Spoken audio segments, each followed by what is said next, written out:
Good evening, everybody, and a very warm welcome to the Lara Community Centre. It's fantastic to actually see the numbers that have actually turned out tonight, so congratulations to all of you for this important issue. I should point out that many, if not most, of the wildlife that you saw there, the native birds and animals, have now been removed. They've gone. And I think it's really destroyed the very essence of what the Serendip has had to offer. And that's something we want to talk about tonight. I'll just run through as quickly as I can the planning process so you can understand how we've got to the position that we are today. In 2019, they started, Part2 Victoria started the Yuyangs Precinct Master Planning process with a consultation process, invited stakeholders and the general public to provide views and so forth and submissions. There was then in 2020 a review of the submissions that were made and public feedback on the first draft. The thing that was clear in the first draft was that there was virtually no reference at all in the plan to wildlife at Serendip. As a consequence, a petition was raised in 2020 and there was something like 19,000 respondents to that petition, the majority of which opposed the first draft and what it had to offer. And 90% of the submitters wanted the breeding program, threatened breeding program in particular, continued because of the importance that it played in the past. In 2021, the consultants that prepared the report also provided a report on the first draft and on the submissions that have been presented. And I think this is an important comment. This was in the consultation report. It's not our commentary. This is in the report itself. Removing the breeding programs and opportunities to see wildlife up close will have a negative impact on Serendip Sanctuary. It is a hidden gem. There are very few places to go that are accessible for people who have disabilities and see nature as well as an opportunity to see Australian wildlife. Serendip has a magical feel. As I say, that's an independent review from the consultants, but I think it reflected very much the views that were coming back from the public and other stakeholders. After the first consultation report, a second draft was prepared on the basis of further public consultation. But the important thing was that there was no public review on the second draft. First we heard of the report after the first draft was the 2021 Master Plan, which had been submitted and approved by the Part2 Victoria Board and the Minister.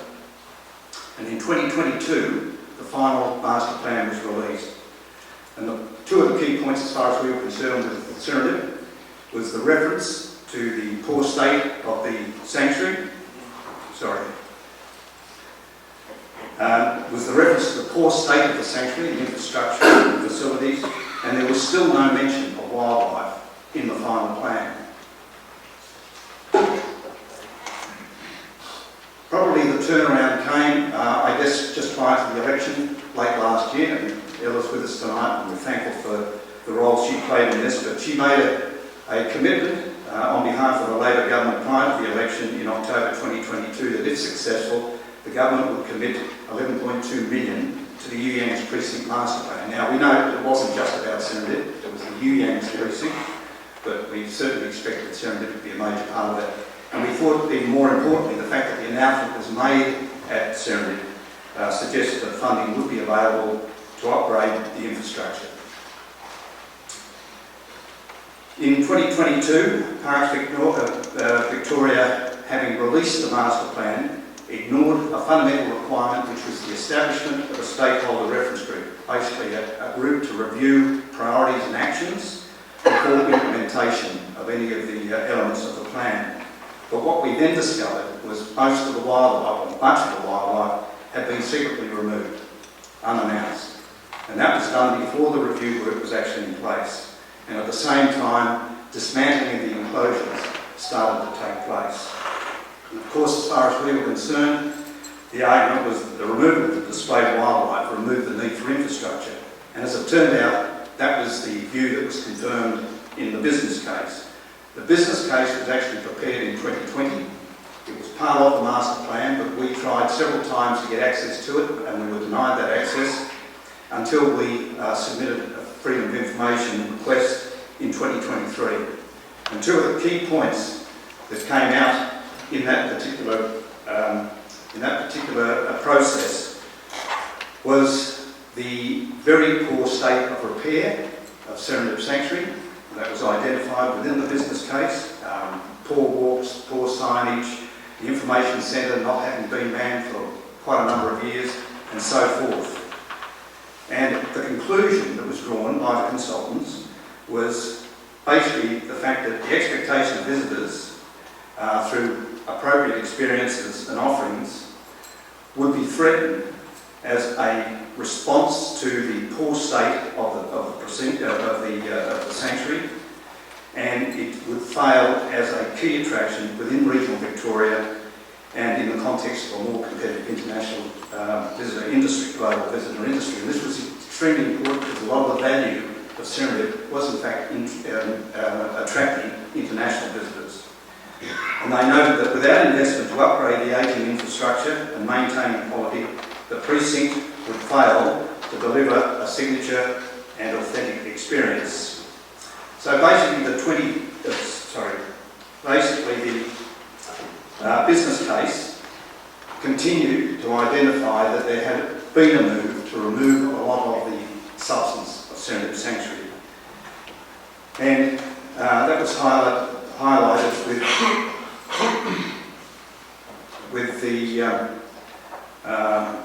the fact that under the Freedom of Information and the business case,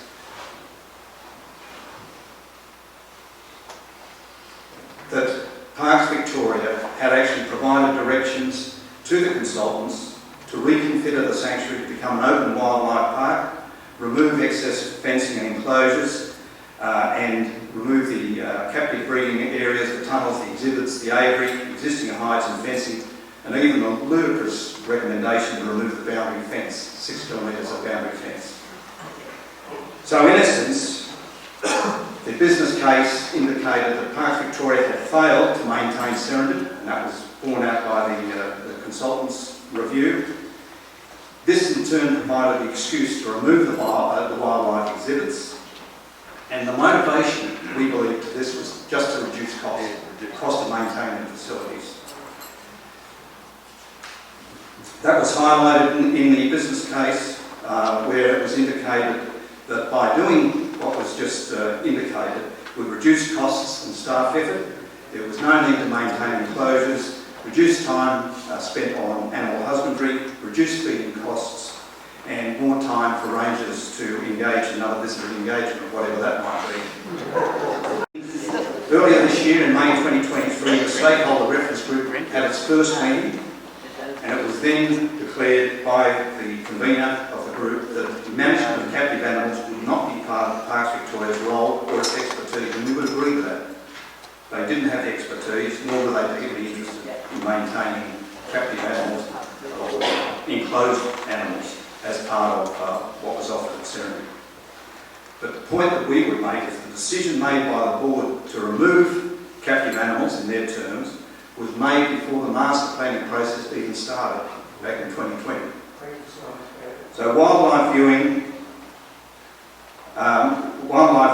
viewing would remain a... I'm in trouble with this.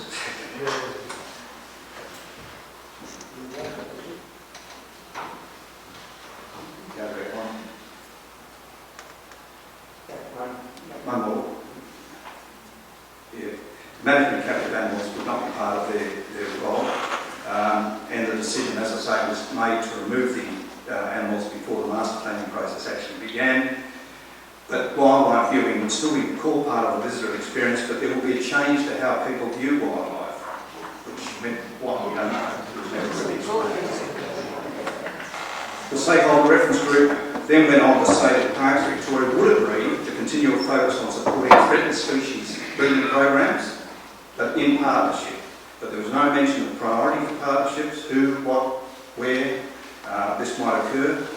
And it was not acknowledged that many of the native animals, birds and animals that have been removed, were threatened or critically endangered. So these were actually the very wildlife that should have been protected, should have been kept by Serendip.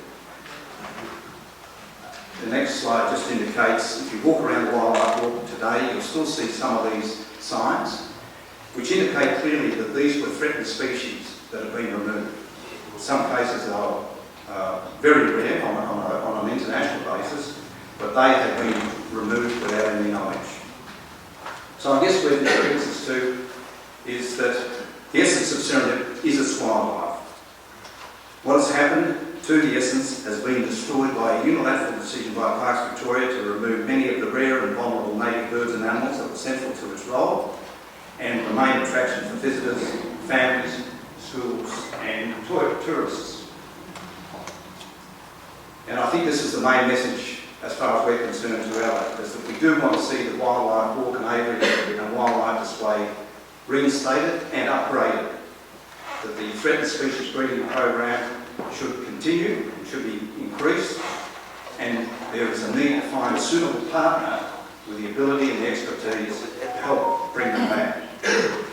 I'd now like to introduce Mike Helman, who is a former head ranger at Serendip, who probably knows more about Serendip Sanctuary and its history than anybody else.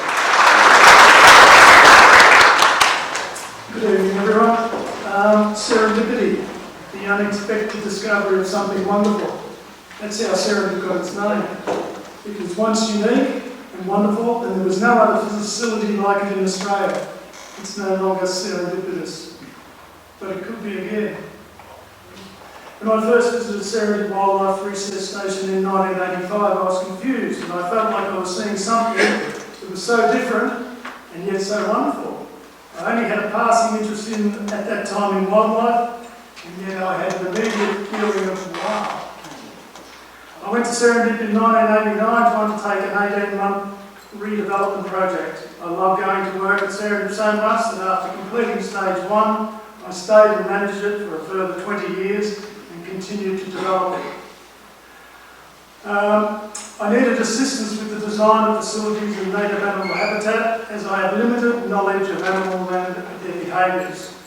I sought advice from experts including noted author and environmentalist Graham Lizzie, who had developed cool-out wetlands and written many books on the range of subjects, Peter Courtney, curator of native animals at Melbourne Zoo, and Don White, a local resident, who was the game management officer. Don was the person who established Serendip after it was purchased by the Fisheries and Wildlife Department in 1959. Don transformed the land from a dry, overgrazed sheep farm by establishing habitat, large animal enclosures and facilities, and transformed the ephemeral wetlands systems at Serendip by putting in a bore pump and creating levee banks and islands.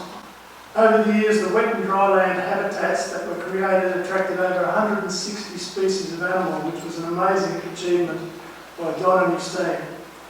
Don White established the very successful captive breeding programs at Serendip for the endangered and threatened species of brogget, bustard, magpie and Cape Barren geese. Don built very large enclosures to display native animals, a large aviary for wet and dry land fauna, and created habitat that met the respective species' needs. This encouraged the species to breed by providing safe, predator-proof enclosures with varied habitats and appropriate diets. Don was able to do what zoos in Australia had difficulty doing or couldn't do because he had the space to set up the very large natural enclosures with the right configuration that enabled them to live, breed and raise their young in a safe and essentially predator-free environment. My brief at Serendip in 1989 was to 1. Construct wildlife walks past wet and dry land habitats and through enclosures where visitors could view wildlife in natural habitats without disturbing the wildlife and without difficulty to the visitor. I had to develop an environmental education program that met education department curriculum and TAFE and university needs. We had to install comprehensive interactive interpretations throughout the sanctuary that excites and educates the range of visitors. And we continue to breed brogget and bustard and other species as opportunities arose. Using experts' advice that I mentioned previously, we built display ponds and wildlife walk, the North Arm walk, Wider walk. All of the walks were designed to ensure that free-range animals were never threatened by visitor movements and could just move away a little distance to where they felt comfortable and were never surrounded by visitors. They were one-way walk, one-way back. We constructed a range of wetlands with high-quality bird hides overlooking each visitor node. Serendip's captive breeding programs were so successful that during the late 70s and 80s, magpie geese and Cape Barren geese had been bred up in large numbers to be self-sufficient and are allowed to fly free from Serendip. Lara residents often see the Cape Barren geese around Lara and the surrounding wetlands, and in times of drought when the Western District wetlands are dry, magpie geese return to Serendip in their hundreds because instinct tells them the bore water and food at Serendip will sustain them. Golden breeding was also a success story, and by 1992, Serendip, through artificial insemination, had around 60 brolder living on the sanctuary. Over the next couple of years, 28 brolder were released in various parts of Western Victoria. It was great that Don White was able to come back and see the completion of the brolder breeding program that he started. Other rare species were also bred over the years, including freckled, musk, and bluebill duck, and the eastern barred bandages were on the video before. Serendip was able to display and maintain 35 different species. So in enclosures, safe, 35 different species each day which were looked after. There were large enclosures and aviaries, and they far exceeded the welfare requirements of the Victorian Wildlife Act. A point that Parks Victoria, in part of their, going off script now, part of their thing was to say that one of the reasons they got rid of them was the enclosures were too small or didn't meet the Wildlife Act. We met them by somewhere between 500 and 5,000% bigger than what's required. Each species was fed the particular diets they required. They all had mates to breed and raise their young with. The enclosures and aviaries were all constructed with species safety being paramount to prevent predators from entering and killing wildlife. As you saw on the other video, the wildlife tracks were established just back in 1989-90, were all established to meet all abilities Australian standards of gradients of 1 in 15, and the doorways to the buildings and facilities were all 1,050 millimetres wide at least to ensure easy access for wheelchairs and people with disabilities. Infill slots were constructed in the bird hides to allow wheelchairs to slide into the infills and enable the person in the wheelchair to get up close to the viewing slots. All the wetlands were created to meet the range of species that Serendip attracted. They were essentially all given 5-star habitat for native animals, because when I take my wife away, I've got to provide 5-star habitat for her. There are many other works undertaken over time, including planting of grasslands, frog pond, bush art on the ground and in the trees to teach kids to look into the trees and not at the trees to see the camouflaged animals that they might have up there. The camera was installed on the bird watching tower, and the kids were able to go into the room underneath with a controller and zoom in and around Serendip into the wetlands and beyond up to the eaves. That's something that again is an interactive interpretation to excite them and get them interested. An Aboriginal camp was constructed featuring humpies, canoe and fire pit. The site was complemented by a woven fish trap and a map of Victoria depicting all the mobs and their names together with a description of movement and lifestyle. The curriculum program-based education program was another of Serendip's successes and one I'm most proud about. Serendip with our own rangers delivered our education programs, that's with rangers, just our rangers, 4 of us, delivered our education programs to 16,000 students at our best patronage year. Wilson's Promontory with 2 trained teachers delivered to about 8,000 students per year, and Dandenong Ranges National Park with a trained teacher delivered to 3,500. Most of the programs were primarily based on displayed animals and their habitats because students were guaranteed to view them up close and be generally excited by what they were seeing. The education program left long and lasting messages with a fair percentage of students. Serendip had a classroom, purpose-built ponding site with microscopes and an interactive whiteboard to display aquatic and terrestrial invertebrates. Rangers engaged with the kids at all levels and in many different ways on a school visit and generally excited them. What was unique was that Lara Primary School would bring us class of students to Serendip for a week at a time, and the students loved it, the teachers loved it, and the rangers loved it. A Lara student visiting Serendip in prep and leaving primary school in year 6 would have spent at least 7 weeks at Serendip during their primary school education. How do you need a classroom in an animal sanctuary? It's worth noting that classes under Marcia O'Brien, which is here tonight, I saw her before, her tutelage produced many award-winning DVDs with many based on the displayed animals. Nearly finished.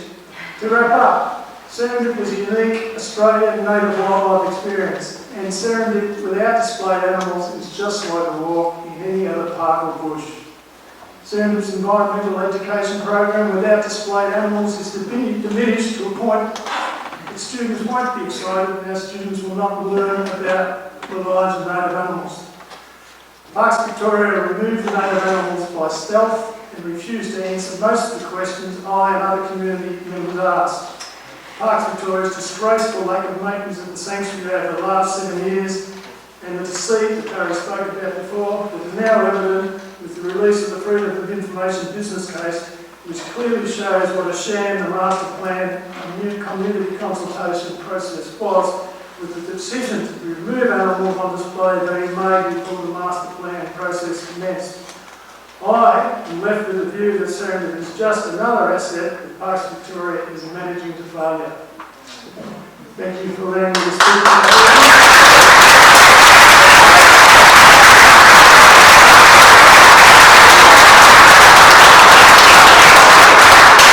Walkabout tours to provide a brief overview on the important role that Serendip has played in tourism in our region. And I can vouch for the fact that Roger and his Kids and Walkabout tours brought thousands of international visitors to Serendip over the 20 years I was there.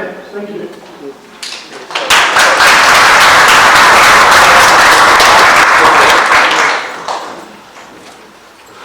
G'day everybody, good to be here.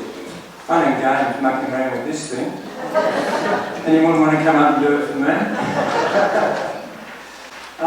Thank you very much, by the way, for Z Audio Visuals for your support tonight. It's just been fantastic. It's been done at a very cheap rate, and we thank you very much for your support, and to the community as well.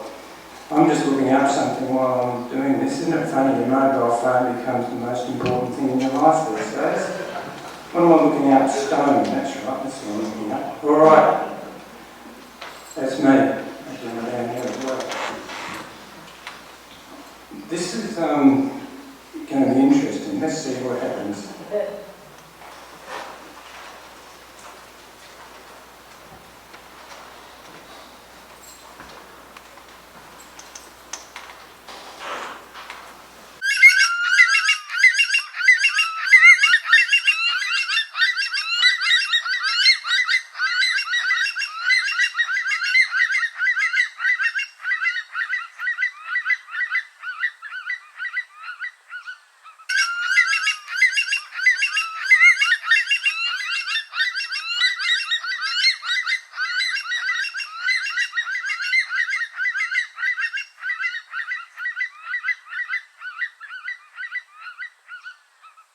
I just wanted to give people a chance to listen to a bird that you may not listen, you may never hear again, unless you go up to Northern Australia.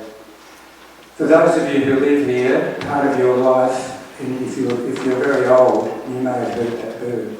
You'll never hear it again here, unless you wouldn't have heard it unless you went to Serendip. But if we don't continue to do what we're doing, we'll never hear it again. I wanted you to hear it because it's an amazing sound. I'll just do it again, why not? Let's have another go.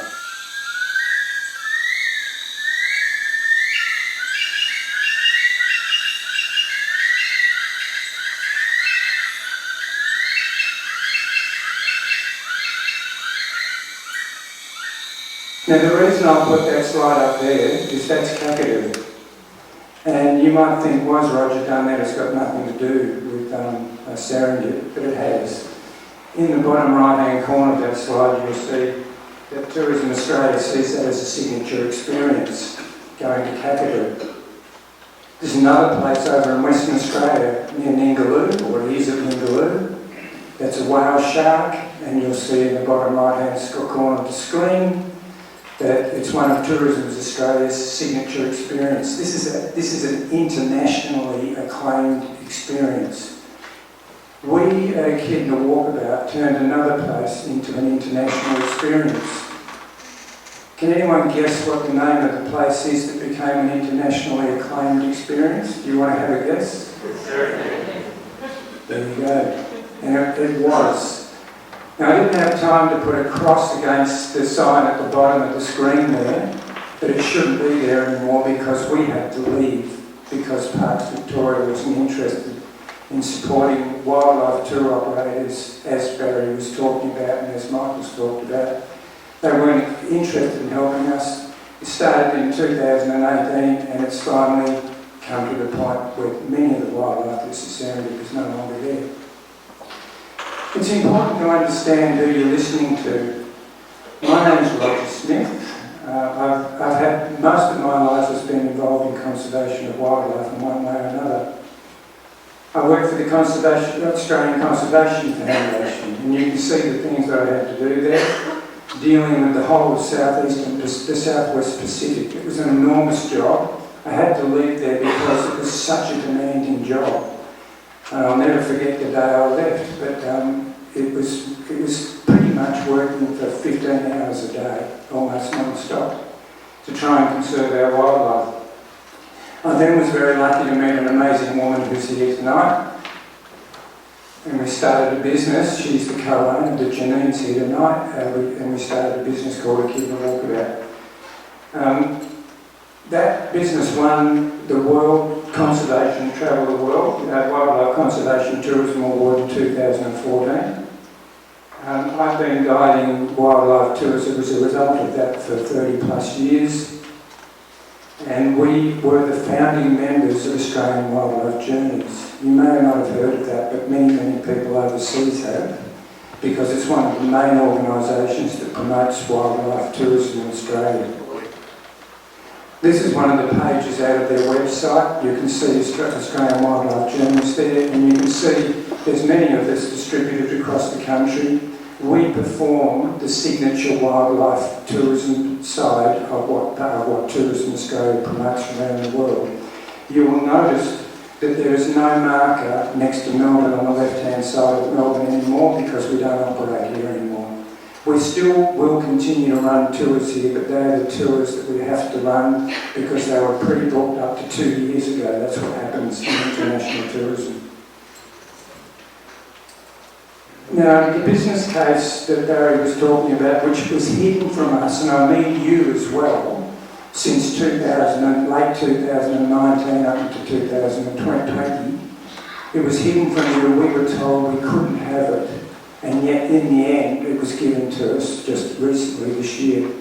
But it stated quite clearly that nature tourism is one of the fastest growing tourism sectors internationally, and Australia's natural environment and wildlife consistently is cited as the most memorable experience visitors have during their stay in this country. Can you imagine, if you want to go to Africa, what do you want to see? A lion? A giraffe? If you come to Australia, you want to see kangaroo, a koala, other things. That's what you come here for. What is conservation travel? We've been working in conservation travel since we began. It's about giving back. How many of you here, when you travel, want to give back? You want to do something that helps the communities that you're in. This has become the new norm in travel in the world. It needs to be authentic, game-changing experiential activities, which includes understanding wildlife, hands-on conservation experiences, and longer stays. Now, any of you here that own accommodation here, I know there is a few of you here, that do own accommodation, there is nothing better than someone staying overnight to increase your income. Wildlife helps that happen. I'm not saying that this is the only thing that's important, because conservation of wildlife is more important than that. But if someone is going to go to Serendip, say, to do a behind-the-scenes tour of Serendip, to find out more about our wildlife, and they then have the opportunity to come back the next day and do something about it, they will stay overnight. And that quadruples the income that you get into the community. We had 25 people working for us when we were up until 2019, and COVID came, of course, but the most debilitating thing was the fact that Serendip and Parks Victoria wasn't going to help us into the future. And because people booked 2 years in advance from other countries, we had to make the very difficult decision to say no, we're not going to do this anymore because we can't get guarantees about what people will do. All travel trends are heading towards conservation travel. Everything shows that. Removing Serendip's wildlife breeding programs, display protected wildlife, and Research Association denies the reality of conservation travel and misses a unique opportunity for funding the sanctuary via lucrative behind-the-scenes activities. A person coming to Serendip and just looking at a brolga behind a fence or whatever is not going to get much of a thrill out of it. I, for one, would much rather see wildlife in the wild, but I'm aware of the fact that everywhere I've been in the world, there are animals that are disappearing and need to be kept in captivity so they can be bred and so the things that they live with don't kill them.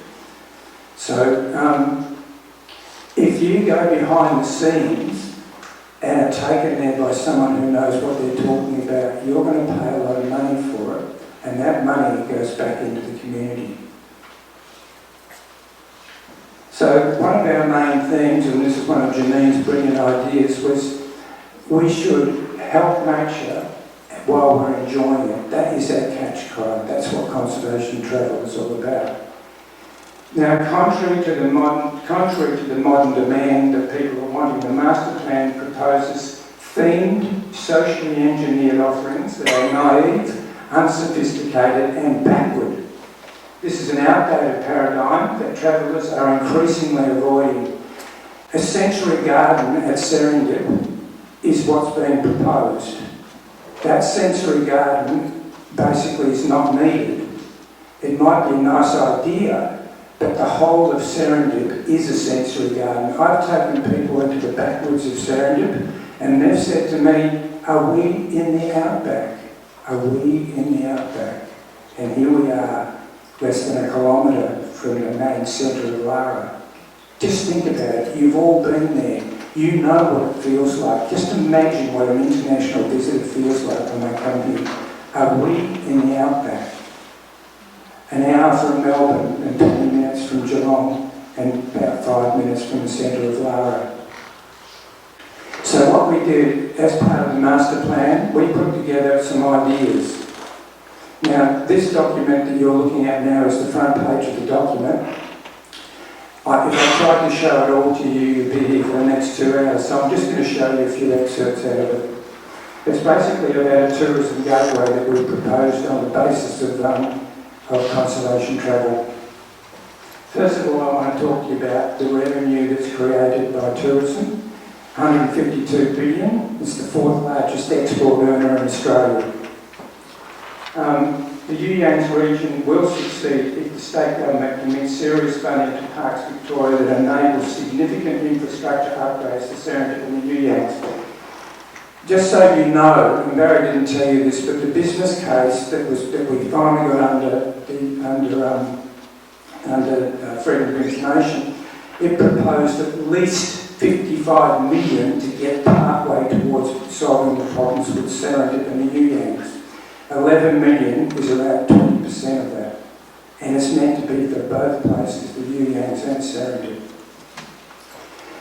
It's a unique travel destination. There's very few places in the world where you can do this. As I mentioned earlier on, you're close to 2 cities, you're close to 2 international airports, and you're close to 2 gateway towns, Lara and Little River. Both of those places are important. It had so much potential. This document that I'm talking about was given to John Aaron, the previous member for this electorate.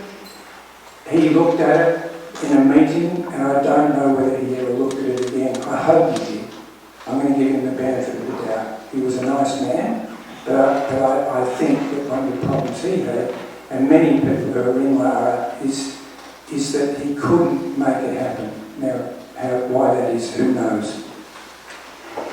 One of the things we suggested was the gateway idea, that everybody who came through Lara heading either westward or eastward along the Great Southern Touring Route, which is a recognised touring route all around the world, would pass through Lara and stop here for at least one night, if not two.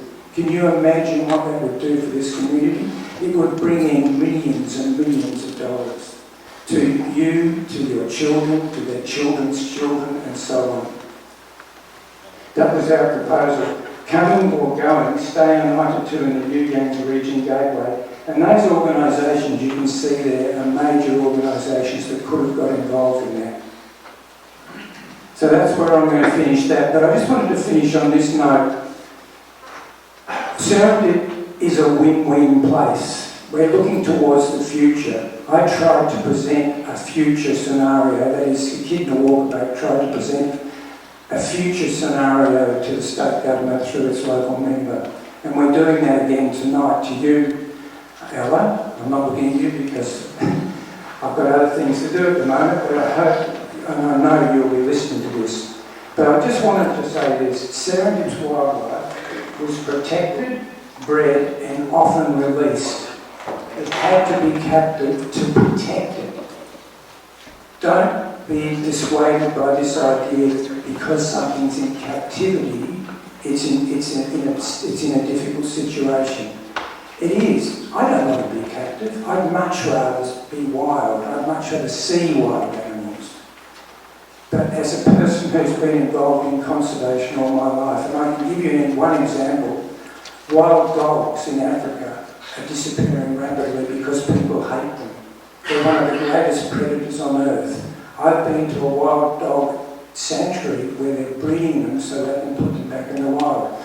And part of that, like it is here at Serendip and in Lara, is helping the local community to become involved in breeding those animals so they can be released in the future. So, I'm just about finished. Thank you for giving me a bit of extra time here. I don't know whether I'll ask more or not. I just want you to listen to this, just so. Yeah, there you go.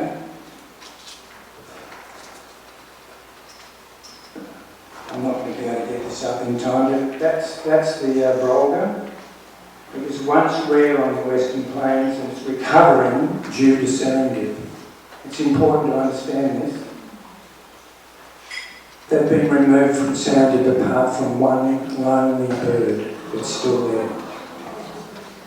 And it's a tough thing to come to terms with. I look at that bird every time I go into Serendip, and I don't like to see it there. I think part of the reason it's still there,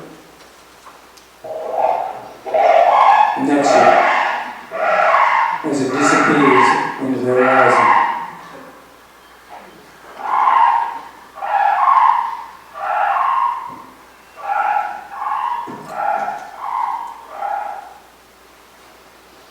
Thank you, everybody, and I hope you've all helped